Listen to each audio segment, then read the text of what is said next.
Spain's economy is living on the edge, again. Skyrocketing unemployment, crushing public debt, and inflation that's eating away at people's lives. While economic growth and booming tourism paint a picture of recovery, beneath the surface lies a ticking time bomb. How did a country with so much potential end up here? Again? To understand this, we have to take you through Spain's recent history, a journey through two crises and countless problems in the making.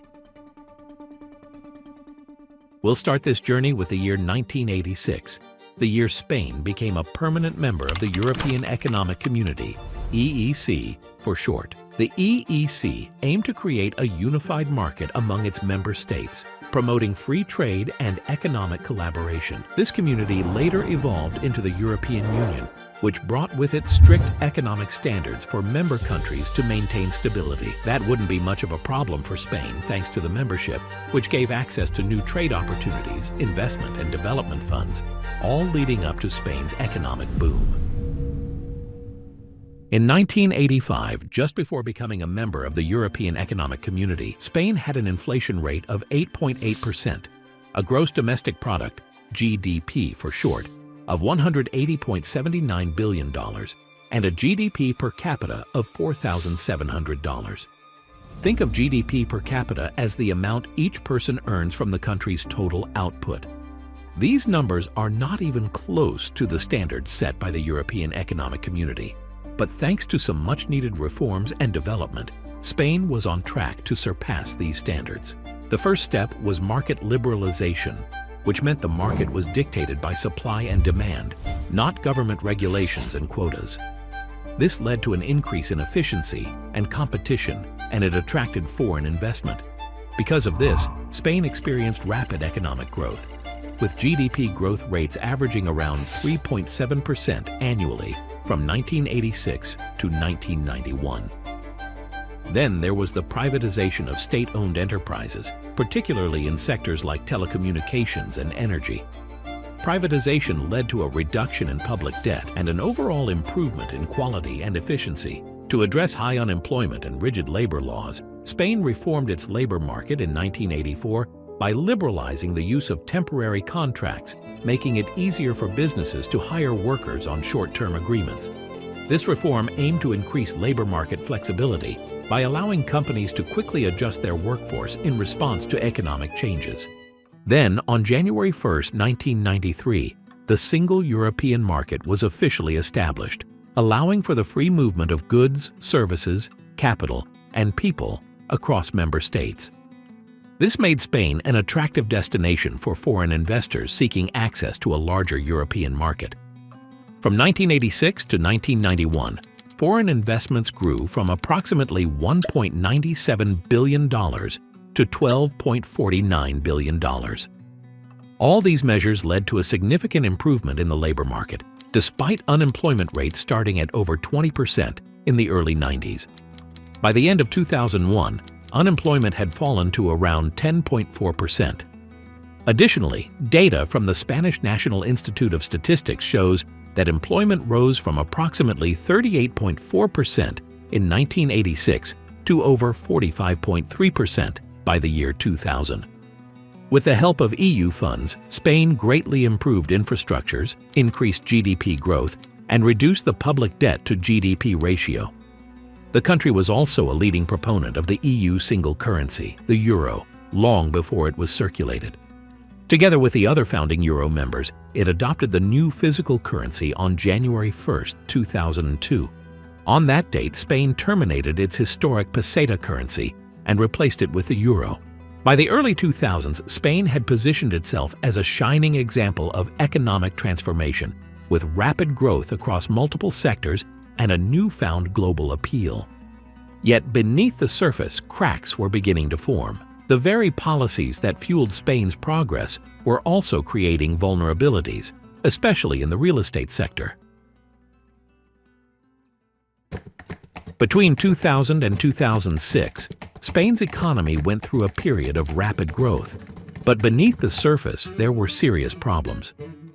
To really understand what went wrong, we have to step into the shoes of an investor and look at the situation from a personal perspective. The year is 2000 and you're an investor looking to invest in Spain.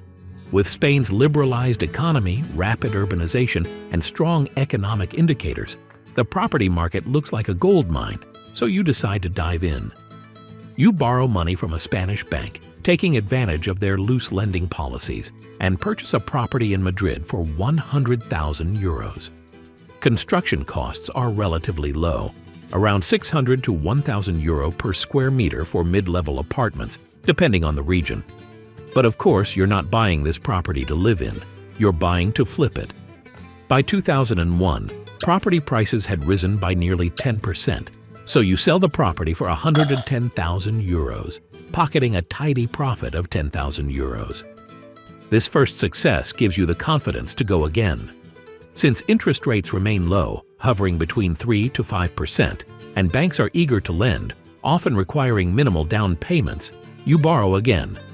This time purchasing 2 properties for 200,000 euros total, and ask developers to build more. You hold on to the properties for a year or two as prices continue to skyrocket. On average, property prices increase by around 15% annually during the early 2000s. By 2003, you sell your properties for 230,000 euros, netting another 30,000 euros profit. By 2004, the Spanish property market was in a full-blown frenzy. Banks, flush with funds from international investors, were handing out loans to nearly anyone. They even introduced variable rate mortgages linked to the Euribor, the Eurozone's benchmark interest rate. These mortgages allowed rates to fluctuate based on market conditions, making borrowing seem more accessible. Meanwhile, developers were building at breakneck speed. By 2006, more than 800,000 new homes were being constructed annually, surpassing the combined totals of Germany, France, and Italy. You're now a seasoned investor, borrowing millions of euros to expand your property empire. You buy land on the Costa del Sol, hire developers, and sell luxury apartments to other eager investors. By 2006, property prices are at their peak, having tripled since 1997, with some regions seeing increases of over 150%. Although interest rates have crept up to around 4.5% as the European Central Bank raises rates to curb inflation, the soaring profits make the rising cost of borrowing seem insignificant. But this unchecked cycle of rapid growth and risky reinvestment couldn't go on forever. While it may have seemed sustainable, every boom has its breaking point. For Spain's economy, that point came in 2007. The year 2007 changes everything for you. Property prices suddenly stop rising and begin to plummet. By 2008, they've fallen by about 8%, and by 2009, they've dropped by over 25% in some areas. Now you're stuck holding properties worth far less than what you originally paid for them. Also, the loans you took out to finance your investments are coming due, and the banks want their money back. The variable rate mortgage tied to Euribor has risen sharply as the ECB raised rates to combat inflation in 2007, pushing your borrowing costs higher. Now you're facing interest rates above 5%, and with property values plummeting, you can't sell to cover your debts. As you default on your loans, so do thousands of other investors. Spanish banks, which had relied heavily on foreign capital to fund their lending spree, started to crumble. Major institutions like Bankia require government bailouts.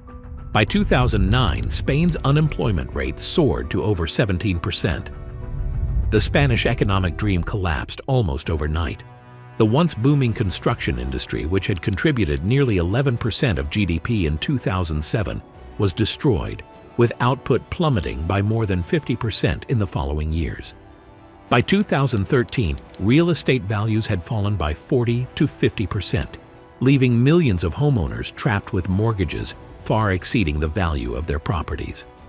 Between 2008 and 2013, Spain's GDP contracted by nearly 9%, marking its deepest recession in modern history.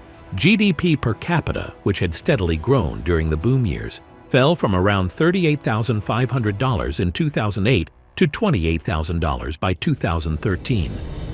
Unemployment skyrocketed to 26% by 2013, one of the highest rates in the Eurozone. Among young people, the situation was even more dire, with youth unemployment peaking at 56% in 2013. At the end, we all have to leave, just like our parents did, to immigrate. During the initial phase of the crisis, inflation remained moderate, hovering around 3 to 4% due to rising oil prices. However, as demand dried up, Spain entered a period of deflation, with prices falling by 0.2 to 0.6% annually between 2013 and 2015. Spain's public debt ballooned as the government scrambled to bail out banks and stimulate the economy. Public debt rose from 36% of GDP in 2007 to over 100% by 2014. The banking sector was hit hardest, requiring 41 billion euros in European Union aid to prevent collapse. And of course, this aid from the EU came with a list of demands. To meet EU demands linked to the bailout, Spain imposed harsh budget cuts. Funding for education, healthcare, and public services was drastically reduced, sparking mass protests and further weakening domestic demand.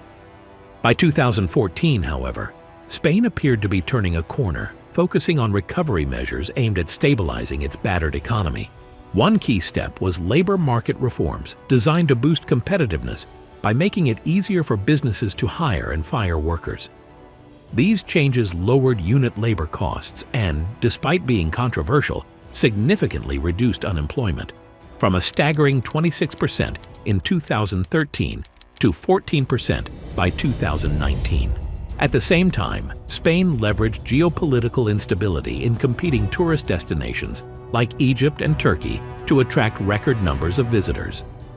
By 2019, Spain welcomed over 83 million international tourists, solidifying its position as the second most visited country in the world. That year, tourism accounted for an impressive 12.4% of the nation's GDP. In addition to tourism, Spain diversified its export base, shifting toward high-value industries such as automotive, pharmaceuticals, and renewable energy. By 2019, exports had grown to represent over 35% of GDP, up from just 25% in 2007. Between 2014 and 2019, Spain's economy experienced steady growth, with GDP expanding at an average annual rate of 3%. Public debt also began to decline, dropping from 100% of GDP in 2014 to 96% by 2019. Despite this progress, Spain had not fully recovered from the devastating housing crash. The country needed several uninterrupted years of growth in tourism, exports, and employment to regain its footing. But then came 2020, a year that devastated the global economy and struck a severe blow to Spain's profit-generating sectors. The fragile recovery was once again thrown into turmoil, leaving Spain to grapple with yet another economic crisis. Do you remember how we talked about how tourism boosted Spain's economy at a time of need? In 2020, it came crashing down thanks to the global lockdowns due to COVID-19.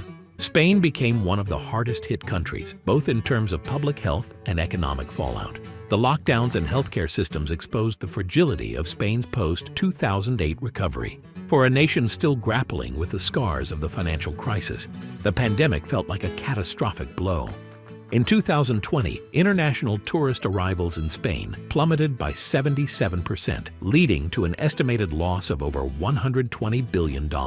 Hotels, restaurants, and airlines laid off thousands of workers, and small businesses struggled to survive prolonged closures. Spain's labor market, heavily reliant on temporary contracts, was poorly equipped to withstand the shock. Temporary workers, who accounted for approximately 26% of the workforce, were the first to lose their jobs as companies scrambled to cut costs. As a result, unemployment climbed from 14% in 2019 to 15.5% in 2020. The impact on young workers was even more severe, with youth unemployment surging to 38.3% in 2020, a sharp increase of 5.8% from the previous year. Public debt, which had declined slightly to 96% of GDP by 2019, shot up to 120% by 2021 as the government borrowed heavily to fund emergency measures. The pandemic overwhelmed Spain's healthcare system, forcing the government to impose some of the strictest lockdown measures in Europe. These restrictions, while necessary, contributed to a 10.8% contraction in GDP in 2020, the steepest decline among EU states. This decline wiped out a decade of economic growth, bringing GDP levels back to what they were in the mid-2000s. Initially, inflation remained low during the pandemic, but the global economic rebound in 2021 caused energy prices to skyrocket. By mid-2022, inflation in Spain hit 8.4%, the highest since 1984, driven by supply chain disruptions and the war in Ukraine. By 2023, Spain's economy began showing signs of recovery. GDP grew by 6.4% in 2021 and 5.7% in 2022, making it one of the fastest recoveries in the EU. This growth was fueled by a rebound in tourism, strong export performance, and large injections of EU recovery funds through the Next Generation EU plan. Tourism bounced back to nearly 90% of pre-pandemic levels, while exports of cars, machinery, and agricultural goods boosted economic output. However, these positive GDP figures only tell part of the story. Much of the recovery reflects a rebound from the historic lows of 2020 rather than sustainable, long-term growth. The recovery relied heavily on external factors like EU funding and tourism rather than structural reforms or domestic innovation. Without addressing these deeper issues, Spain risks yet another economic collapse. The recent growth and booming tourism may paint a picture of recovery, but beneath the surface lies a ticking time bomb waiting to explode, a critical issue we'll uncover next. We've looked at all the major economic indicators, GDP, unemployment, and even tourism's role in recovery. At first glance, they seem to tell a story of progress, but underneath it all lies a much bigger problem, a ticking time bomb threatening Spain's economy. That problem is weak productivity growth. Productivity growth measures how efficiently goods and services are produced. It's a key driver of long-term economic health. But in Spain, productivity has been stuck for years. The country relies too much on industries like tourism and construction. While these sectors provide jobs, they don't push innovation or efficiency, which are essential for a thriving modern economy. One major reason for this is Spain's lack of investment in research and development. Compared to other EU countries, Spain invests far less, which holds back innovation and leads to the loss of skilled workers. From 2008 to 2020, around 87,000 highly skilled professionals left Spain for better opportunities elsewhere. By 2023, nearly 2.7 million Spanish citizens were living abroad, an 88% jump since 2009. This isn't because there's no demand for talent in Spain. The real issue is that the country can't compete with higher salaries and better career prospects offered in places like Germany or the UK.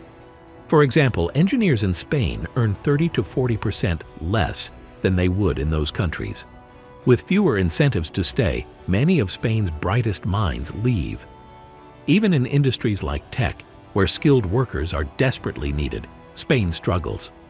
Only 17% of Spanish companies say they have enough qualified workers in digital technologies. The country is short about 40,000 developers and 25,000 cybersecurity experts. These gaps hurt Spain's ability to stay competitive and make its economic challenges even worse. This productivity problem isn't just an economic issue, it's a ticking time bomb. Without innovation, efficiency, and a strong workforce, the progress Spain has made will crumble. The longer these problems go unsolved, the closer Spain moves toward an economic collapse that could shake the entire nation. If these trends continue, Spain, depending on low productivity sectors, losing its brightest young workers to other countries, and relying on temporary jobs, the cracks in the economy will only get worse. This isn't just about numbers anymore. It's about how these problems will affect the lives of ordinary people and future generations.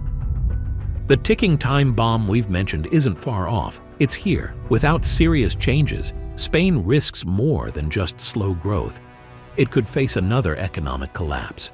To stop this from happening, Spain must take real action. Invest in new industries, create opportunities for its talented workers to stay, and focus on long-term solutions instead of quick fixes. The big question now is this: can Spain make these changes before it's too late? Will it rebuild its economy, bring back its skilled workers, and plan for a stronger future? Or will it become a warning story about missed chances and wasted potential? And if you think Spain's issues are tough, just wait until you hear about Australia. It's facing a housing crisis while trying to keep up with a growing population. Be sure to check out our detailed view of the Australian economy in the next video. See you there.